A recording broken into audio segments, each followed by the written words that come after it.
सुक्कं खोबरं असं किसून घेत आहे। तर हे वाटण तुम्ही पुढचे 15 दिवस फ्रीजमध्ये 15 ते 20 दिवस फ्रीजमध्ये स्टोअर करू शकता। आता हे ऑप्शन आहे, तुम्हाला भाजायचं आहे किंवा नाही।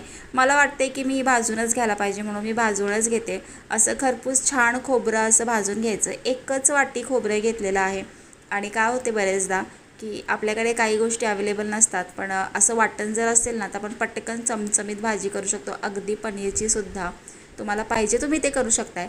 आता छान असं खोबरं गार झाल्यानंतर मी मिक्सरच्या जारमध्ये टाकून घेतलं। अद्रक आणि लसूण घेतलेला आहे। लसूण थोडा नव्हता माझ्याकडे म्हणून 3-4च काचोळ्या घेतल्या। त्यामध्ये आता मी कोथिंबीर घालत आहे। कोथिंबीरच्या काड्या भरपूर घालायच्या, कारण की कोथिंबीरच्या पानापेक्षा काड्यांना खूप सुंदर असा सुवास असतो। त्यानंतर आता मी हे वाटून घेत आहे। पाणी न टाकता वाटून घ्यायचं, म्हणजे तर बारीक वाटण तयार करून घ्यायचं। आणि मंडळी, तयार आहे आपलं वाटण। तुम्ही या वाटणापासून पाहिजे ते सगळंच काही बनवू शकता आणि